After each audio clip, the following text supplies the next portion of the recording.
Exodus chapter 21. These are the laws you are about to place before them. When you buy a Hebrew slave, he will serve 6 years. The 7th year he goes free for nothing. If he came in single, he leaves single. If he came in married, he leaves with his wife. If the master gives him a wife, and she gave him sons and daughters, the wife and children stay with the master, and he leaves by himself. But suppose the slave should say, I love my master and my wife and children. I don't want my freedom. Then his master is to bring him before God, and to do a door or doorpost, and pierce his ear with an awl, a sign that he is a slave for life. When a man sells his daughter to be a handmaid, she doesn't go free after 6 years like the men. If she doesn't please her master, her family must buy her back. Her master doesn't have the right to sell her to foreigners since he broke his word to her. If he turns her over to his son, he has to treat her like a daughter. If he marries another woman, she retains all her full rights to meals, clothing, and material relations.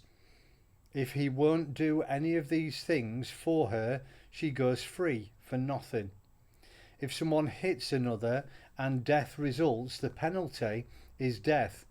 But if there is no intent to kill, if it was an accident, an act of God, I'll set aside a place to which the killer can flee for refuge. But if the murder was premeditated, cunningly plotted, then drag the killer away, even if it's from my altar, to be put to death. If someone hits father or mother, the penalty is death. If someone kidnaps a person, the penalty is death, regardless of whether the person has been sold or is held in possession. If someone curses father or mother, the penalty is death. If a quarrel breaks out and one hits the other with a rock or a fist, and the injured one doesn't die but is confined to bed and then later gets better and can get about on a crutch, the one who hit him is in the clear, except to pay for the loss of time and make sure of complete recovery. If a slave owner hits a slave, male or female, with a stick and the slave dies on the spot, the slave must be avenged.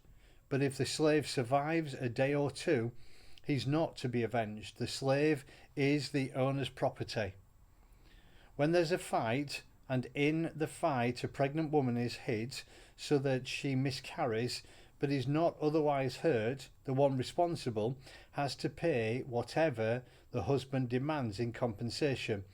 But if there is further damage, then you must give life for life, eye for eye, tooth for tooth, hand for hand, foot for foot, burn for burn, wound for wound, bruise for bruise. If a slave owner hits the eye of a slave or handmaid and ruins it, the owner must let the slave go free because of the eye. If the owner knocks out the tooth of the male or female slave, the slave must be released and go free because of the tooth. If an ox gores a man or a woman to death, the ox must be stoned. The meat cannot be eaten, but the owner of the ox is in the clear. But if the ox has a history of gorging and the owner knew it and did nothing to guard against it, then if the ox kills a man or a woman, the ox is to be stoned and the owner given the death penalty. If ransom is agreed upon instead of death, he must pay it in full as a redemption for his life. If a son or daughter is gored, the same judgment holds. If it is a slave excuse me, or a handmaid, the ox gores, 30 shekels of silver is to be paid to the owner and the ox stoned. If someone uncovers a cistern or digs a pit and leaves it open and an ox or donkey falls into it, The owner of the pit must pay whatever the animal is worth to its owner, but can keep the dead animal. If someone's ox injures a neighbour's ox and the ox dies, they must sell the live ox and split the price. They must also split the dead